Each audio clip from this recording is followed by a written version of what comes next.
How you doing, guys? It's Thursday again, and it's so good to be back. I missed the show last week. I really missed you guys because I'm really getting into this. So it's now show 20. Can you believe that? This is our 20th live broadcast that we've done here for the Dinosaur Experience, and I'm so glad that you guys have actually decided to come along and be with us today. So thank you for that. So it's been so long. It's been over 2 weeks because last week we were up in... we were actually really busy. But what I want to tell you about before we get on, we're live, so that means you can join in. So do me a favor, give me a like now or a heart, and that'll help us to put the word out there, and also lets me know that you can hear me. So if you can hear me, give me a heart or a thumbs up so I know that that's working.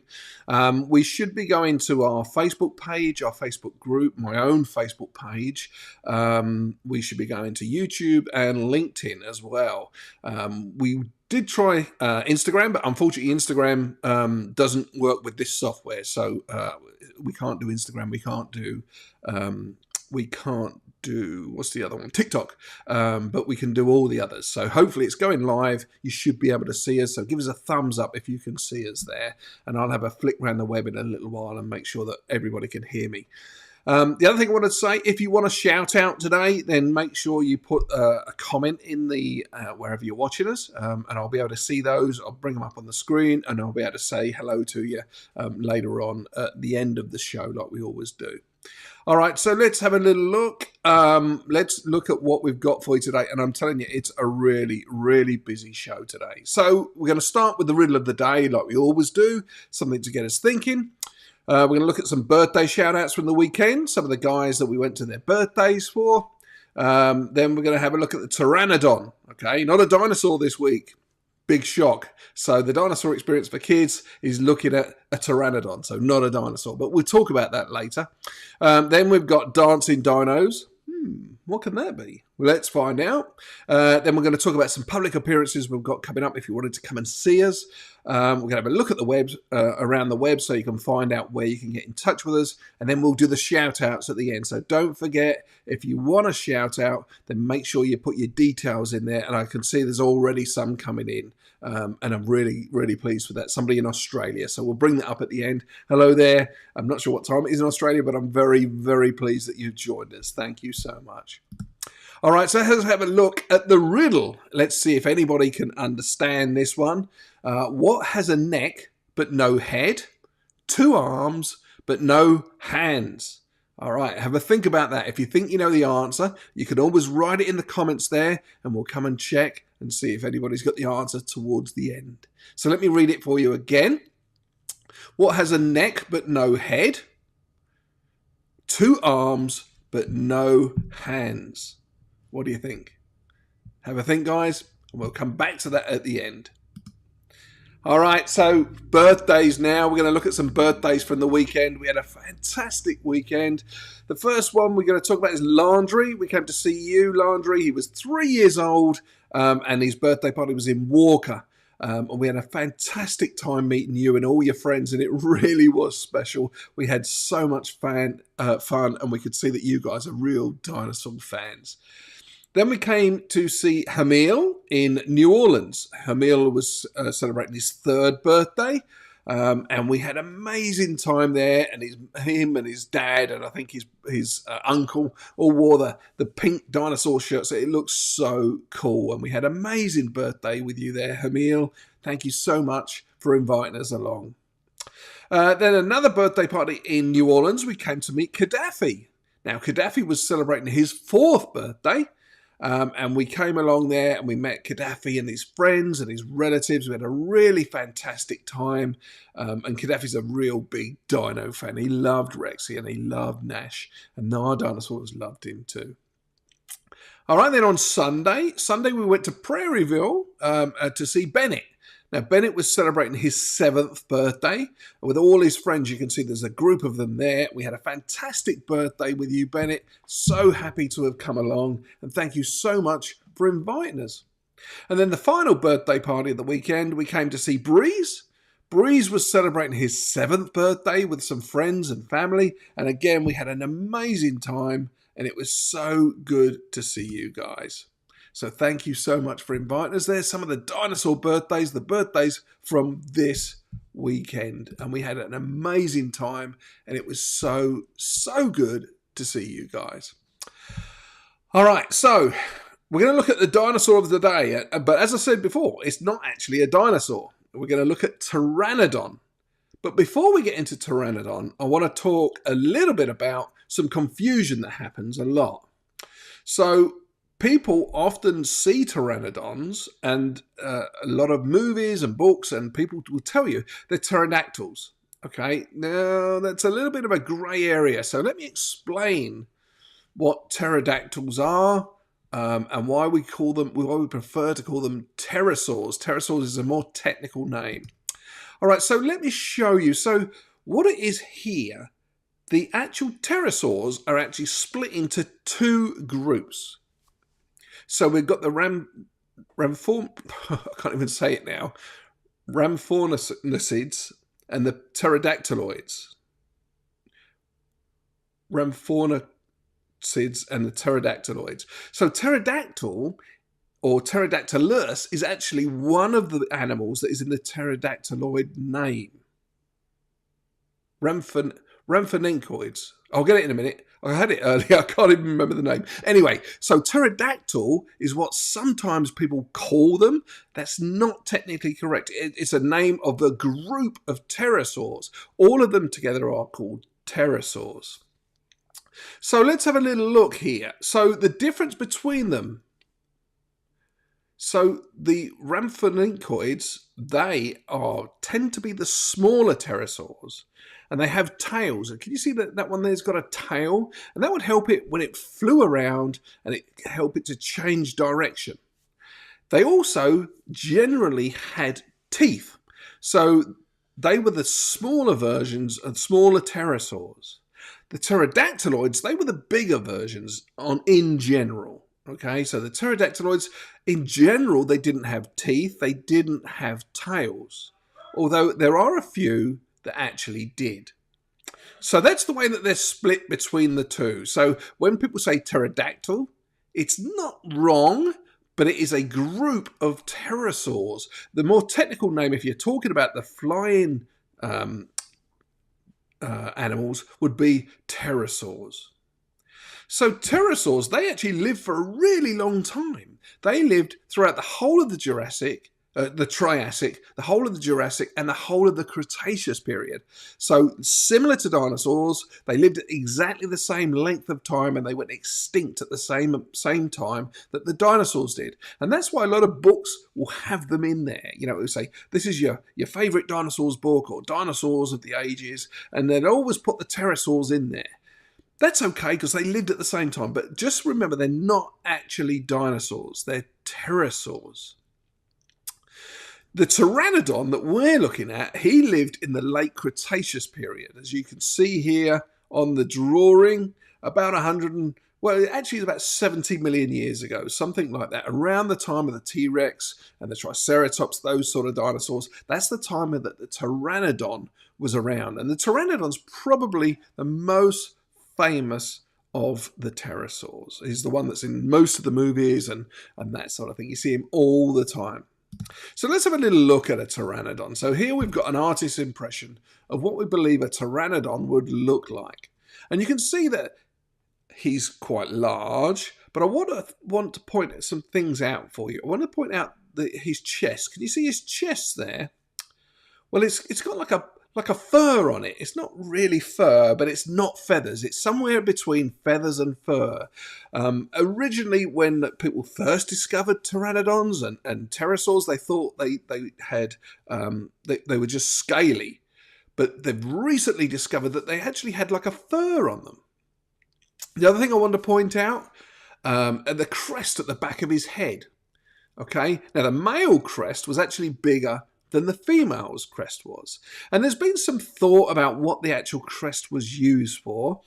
Some people thought that maybe it was help them flying so they could change direction. Other people thought maybe it was to help in temperatures, to help them cool down. But what we believe now, what the main train of thought is with that crest, it was probably used to attract a mate. So it could easily have been brightly coloured like it is in this picture here. Now, nobody's going to know that. Eventually, we may find out. But at the moment, nobody knows what colours they were. But it was highly likely, if it was used to attract a mate, that it could have been several different colours, or a bright colour maybe. Now, I want to talk to you about the wings. So this is the actual wing of a Pteranodon.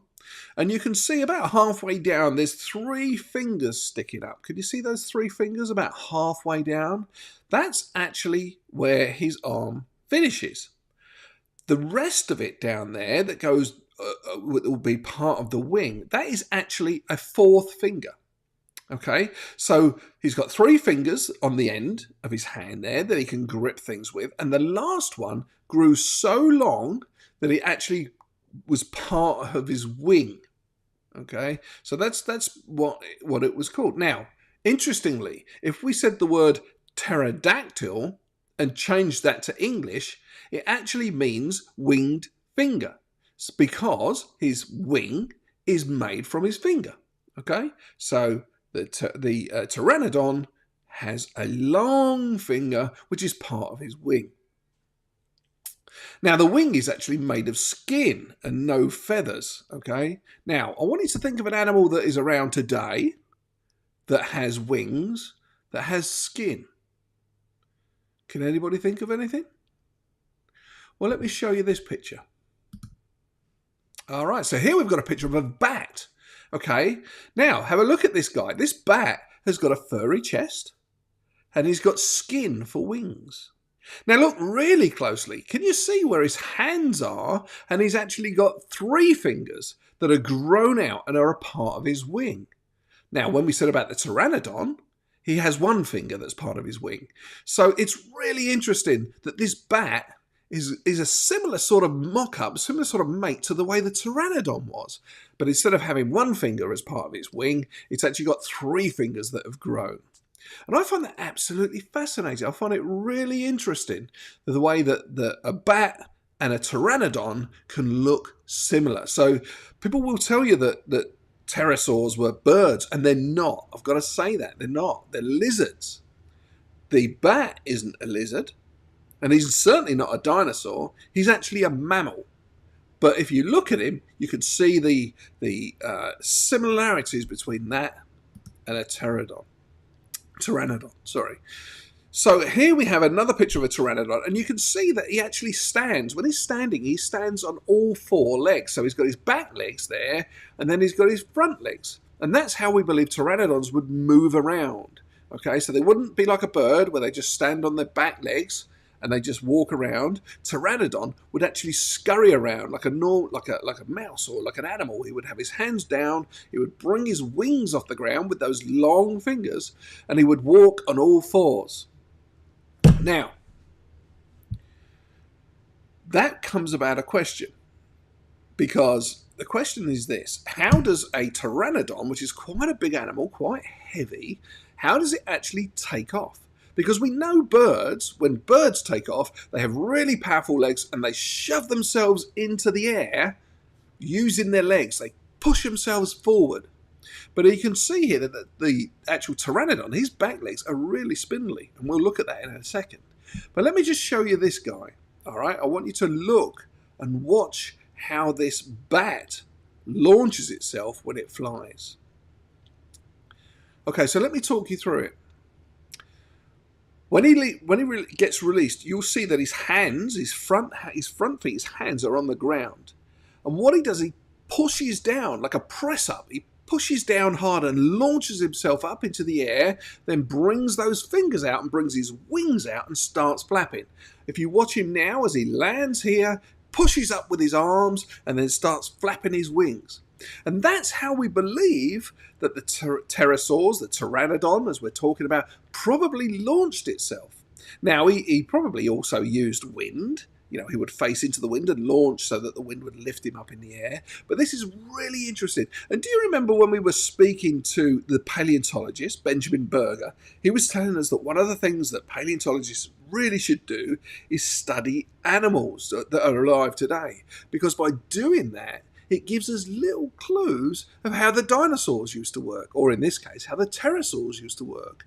So we can see the bat here pushes himself up with his hands, and as he does that, he brings his wings out and starts flapping and gets himself off the ground. Fascinating stuff. And you can see why it's really important to study biology. Okay, so let's have a look at this guy. So this is a fossil of a Pteranodon. It's probably the male because you can see that he's got that great big peak at the back there. You can see that. Okay, and this Pteranodon, you can see his arms and his hands are on the floor. Now, take a close look here at his arms in comparison to his legs. You see how much thicker those bones are on his wings and on his arms compared to his legs. Now that tells us that all the power that he had were in his arms, and as we saw, he pushes off and gets himself up in the air. Whereas with his legs, they're little spindly things. They're not like birds' legs that are quite powerful to help him to push off. With this guy, all the power comes from his arms, which kind of makes sense because that's where all the work's being done when he tries to fly. All right, so let's have a little look at the size of this guy. We believe that the male Pteranodons were bigger than the females, and they had a wingspan of up to 7 meters. That's really, really large for a flying animal. Now, don't forget, this is a Pteranodon we're talking about. Now, the Quetzalcoatlus was considerably bigger than that, and perhaps we'll do a show on that one day. But we're talking about the Pteranodon with a wingspan of 7 meters. We believed he was about 4 foot tall, okay, so about the size of maybe some of you guys are at home, about 4 foot tall, and he weighed between 200 and 250 kilograms. Okay, so that's quite heavy for a flying animal, but that's why he had all that power in his arms. So let's have a final look at this guy. Here he is, the Pteranodon, as we said. Things to remember, he's got that peak on the back of his head there. That was probably used for display, for helping him to attract a mate. He's got really sharp, pointed beak with no teeth. And he has fur, or between fur and feathers. It's not feathers, it's not fur, it's somewhere in between. If you were asked to describe it, you would call it fur. And that, guys, is the Pteranodon. Wasn't that great? I learned so much learning about the Pteranodon today, and I hope that you got something there as well. I just wanted to go back. The Rhamphorhynchoids was the name of those dinosaurs. Let me bring it up here because my pronunciation was terrible. I had a brainstorm. The Rhamphorhynchoids and the Pterodactyloids were the two groups of pterosaurs. I don't know what happened to me there. I just had a complete storm and I couldn't remember how to pronounce it. Dinosaur names are so hard. All right. So some of the things, I know it's been a week since we've been on. We missed last week. Some of the things we were doing. Nash got invited to dance. No, I'm not joking. He got invited to dance. Let me show you this little video and then I'll tell you all about it. Are you guys ready to go see some dinosaurs? Let's go!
So there you have it. So we had a fantastic time there.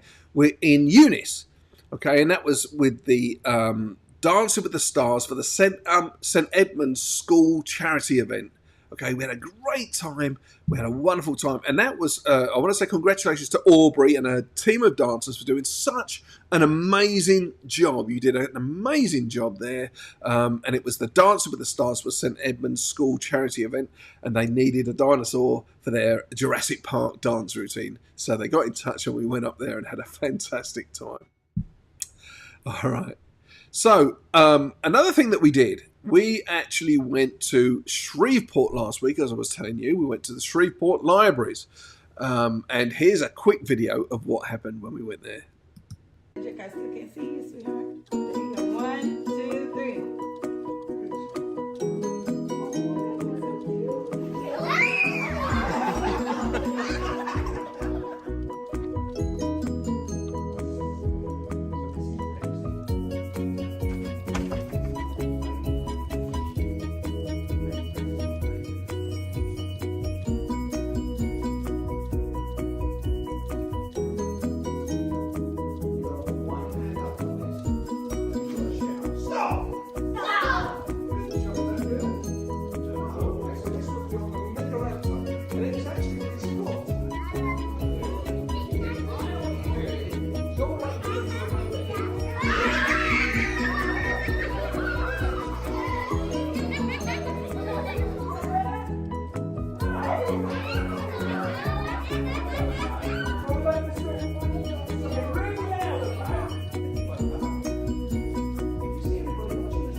All right, so there we have it. That was at the Shreveport Libraries. We had an amazing time and so much fun meeting all you guys that came out. Some of you guys watched this show, I know, and it was really special meeting you. Did you notice that on one of those libraries that we went to, I think we went to 8 libraries in total, one of the libraries we were doing a virtual lesson with some kids in an elementary school.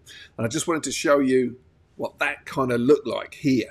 So here we have like a virtual show that we can do as well. It's just one of the things that we can offer. But thank you to the Shreveport Libraries for having us. We had an amazing, amazing time. All right, so let me tell you now some of the things, some of the places that you can see us at. In fact, let me bring this one up first, okay? So this is public events where you can come and see the dinosaur experience, come and see me, come and see our dinosaurs. First one on the calendar is April 9th, okay? And it's in Newton, Mississippi. It's the Loose Caboose Festival. We did it last year, had a fantastic time there. We should be bringing the dinosaurs along. It's the Newton Loose Caboose Festival in Mississippi. So if you want to come and see us, that's a great place. We're going to do several shows. We're doing 10:15, 11:15, 12:15, 1:15 and 2:15. That's weather dependent. Obviously, if the weather's nice, we'll be doing all of those. If it rains, we may have to postpone 1 or 2. And also it depends if there's a train come through. Last year we had to wait 5 minutes for the trains to come through. Now we'll be in the, I believe it's the kids zone. So if you're coming to the Loose Caboose, ask where the kids zone is, and that's where we're going to be. So that's where you can come and find the dinosaur experience. Come and say hello, I'll be there. Come and meet our dinosaurs, and we'll be doing those shows. And we'd love to see you there. So that's a public event that you can come and see us at. Other public events, we're getting towards the summer now. So these are some of these are the public events that you can come and see us at. Now, we've got more events than this, and hopefully we're talking to more people as well. But these are the ones that are actually booked at the moment. So we're coming to the St. Peter's Branch Library in New Iberia, the Northeast Branch Library in Natchitoches, the Riverbank Stage in Natchitoches, the Main Branch Library in Natchitoches, a Meat Library in Tangipahoa, Kentwood Library, Tangipahoa, Ponchatoula Library, that's another Tangipahoa parish, Laranja Library, Hammond Library, all Tangipahoa, and Independence Library, which is also in Tangipahoa, and then in the Minden Main Branch Library, which is in Webster Parish. So if you're in Louisiana, they're the details at the moment of the confirmed public events that you can come and see us at over the summer, and the dates are all there. I will publish this onto our Facebook page and our website so that it will be up there permanently. But if you're watching this live, you might want to write some of those dates down, or you can watch it on a replay and pause it. As it gets updated, as more libraries get in touch with us or public events get in touch with us, I'll add to it. Which is why I haven't really gone public with the dates yet, because we're only, June's pretty much full, but July's still got some openings. So they're the public events we'll be going to. I will say, please get in touch with the library before you come, because some of them are limited to how many people. The rooms aren't that. Some of the rooms aren't big. Some of them are outside where we can take. Last year I think we had like 400 people at some of the events. Other events are like 20 or 30. So please get in touch with the library before you come, because we don't want it to be turning anybody away. And they'll give you the details as we go. I wanted to tell about some summer camps we're coming to as well, because I know you guys get excited. So if you're thinking about booking a summer camp and you want to come and see the dinosaur experience, or you want us to come to your summer camp, well, these are the ones that are booked so far. We're coming to Pards in Denham Springs. We're coming to them several days. We're coming to Sugar Oaks in New Iberia. We're coming to your day camp, summer camp. Camp Candu in Baton Rouge. We're coming to your camp. The Gateway Preschool in Prairieville. Our Lady Queen of Heaven in Lake Charles. Basis Mid-City Camp in Baton Rouge. That's the Basis Mid-City Camp in Baton Rouge. Best Care Live Oak in Denham Springs. Central Little School in Central, Albany Early Learning Centre in Albany, Camp Chifuncta in Covington, and Camp Irick in New Iberia. At the moment, they're the summer camps we're going to. So if you want to go to a summer camp and see us, they're the ones to go to. Or you can always talk to your people who are in charge of the summer camp and get them to give us a call. They need to do it quickly if they want to book us, because the dates are running out. June is almost full. July is filling up. So if they want the dinosaur experience to come to their camp, we'd love to come, but please don't hang around. Tell them to give us a call, and we'll be able to get to them. So if they do want to book us, or if you want to talk to us about birthdays or anything like that, let me show you where you can find us. Okay, so this is our website, thedinosaurexperience.com. Okay, you can see it up here, thedinosaurexperience.com. That'll bring you to here, which is our website. A few things I wanted to show you on here. We've got birthdays here. Okay, that's where you can find, click on there. It will tell you all about birthdays. We've got schools and summer camps. And then on more, if you go to more, you can come down here to perhaps the live shows. Let's click on that. TDI Kids live shows. It will bring us to all of our live broadcasts that we've ever done. So there should be 19 here. We're doing our 20th at the moment. And that's where you can find our live shows. Also on more, you can find Rexy's Tales, where we read books to Rexy. If you need some AR points, you can get those. And also, if we click on the podcast, that's where you can listen to our podcast. Please do download it. Please subscribe. either on YouTube or Spotify, however you listen to podcasts. All of them are there. I haven't done one for a couple of weeks. I really want to try and do that. Perhaps early next week, I want to get another podcast out. So that's where you can find those. I want to show you this. This is the Dinosaur Experience Facebook page. Okay, this is our business page, and on here we put up all the birthdays that we've been to and any events and that sort of thing. It's something that I load stuff onto so that people can read up and find out about us. That's the Dinosaur Experience Facebook page. Now, I want to show you this one because this is the important one that I want you guys to join. This is the Dinosaur Experience for Kids Facebook group, and I want you guys to join because with this one, if you put something up here, it comes to the page. Okay, the other one only I can put stuff on. This one anybody can. Now we'll keep an eye on it, make sure it's good, make sure it's fair. But on this one, only you guys can put anything you want. So let's have a little look, see what we've got on here. We've got a drawing here that Louise put up from her 12-year-old. He likes drawing dinosaurs. He's pretty good, isn't he? He's really good. Shout outs, well, this is where you can put your shout outs for the show. We've got a Norma here, so you put a picture of a 2-year-old who's absolutely obsessed with dinosaurs. We love that. What else have we got back here? Oh yeah, here we go. This is Guy. Hello Guy, I'm going to shout out to you at the end. But Guy's a regular watcher from the UK. He's always watching, he's always sending us messages. A really active member of the group. We love you, Guy. And here he is with some of the fossils that he's found. So thank you so much for that. Guys, get on here. Get your parents to put you on the Facebook group, the Dinosaur Experience for Kids. We'd love to see you.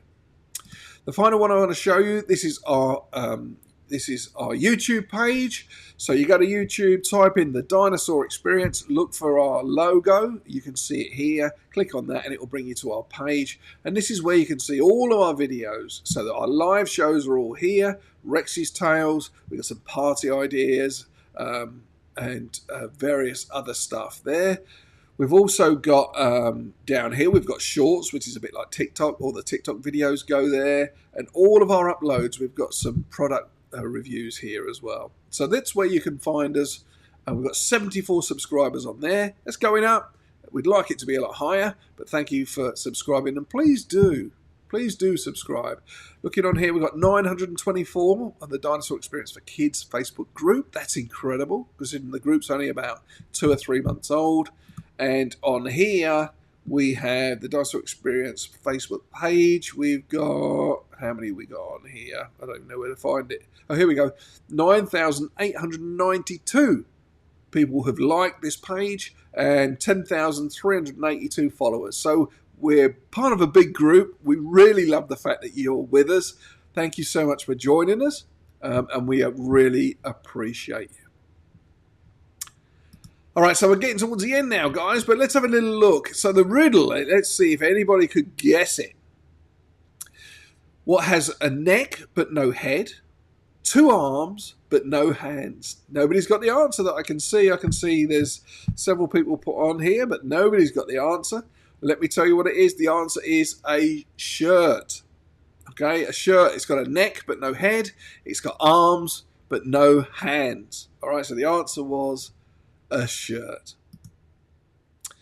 All right, guys, so now we're coming to the end now. I hope you've had a good time. I hope you learned something about pterosaurs today and the Pteranodon. But I want to give some shout-outs.